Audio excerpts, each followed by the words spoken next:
A lot of you guys have been asking in the comments about this. So a lot of you guys have been asking. Give me 2 seconds to compose myself. It's a wrench extender.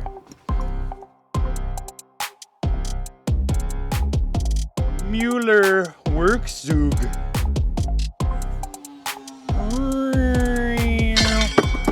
Yeah, baby. Link in the description. The extender. What did someone else call it? Knuckle duster. My knuckles are always oily.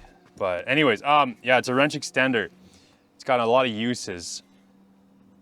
Mostly extending my wrench, and that's about it, I guess. I don't know. You saw how I just used it, right? Just now.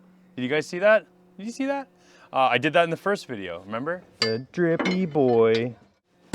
I used to do it with like wrenches, like when I wanted to get something, or a pry bar, but this works really nice for doing that because it's got these little tangs or lugs or whatever you want to call it, and it'll hook the wrench and then it won't slide out so much. It's kind of a cheaty way to do it. It's not really the proper way or intended use of this tool when you're doing that, so things will kind of slide like it did there, but I don't know, I do it that way. You see how much leverage you can get with it that way too? There you go. She did it. Typically you use it like that, right? And the nice thing with this is I can use it on a box end. See, because a couple things, it's got the offset so that your box end can sit there. On the box end, you can't double wrench a box end, right? You can't really get a, typically you use a box wrench and you double wrench your open end like that, right? But that's, I don't know, that kind of works. You can't really reef on the wrench when you double wrench as much. Like you can, but there's a chance it's gonna slide or slip or off on you.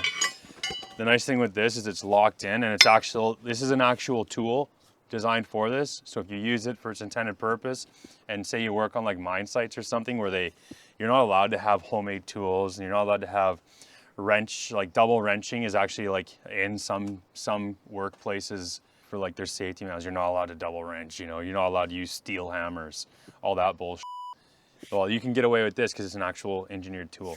So you can safely and legitimately double wrench that way. And look how easy it is. Oh. Where can you buy one? Link in the description, that's where you can buy one. They're expensive-ish, I guess, I don't know. Can you really put a price on safety though? Just kidding. That's worth it, 100%. I don't know, man. I love mine. I got two. I got the big guy. And at the time when I bought it, there was the big one, and then there's a small one. It's like, you've seen the small one I have. It works a lot. It works really good for like smaller wrenches and those snap-on angle wrenches, because those are kind of short sometimes, but they have the nice angle on them, so it's good for that. They got a medium size now too, which I don't have, but I might pick it up one day. I don't know. Oh yeah, so when you don't have quite enough chooch with just this extension, they have that, and you can put a bar in there, 3/4 drive breaker bar, right? So you can get even more chooch. You can up your chooch factor 10-fold, then like 20-fold, I guess, 100-fold. I don't know, you can get a lot of, yeah, and then the other nice thing with that, again, because it's an engineered tool, you don't put a pipe on the end of it. You can, that's what I do, usually. But they put that in there because some sites, you're not allowed to use cheater bars.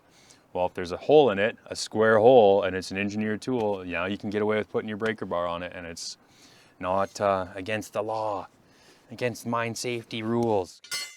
We all love those safety officers.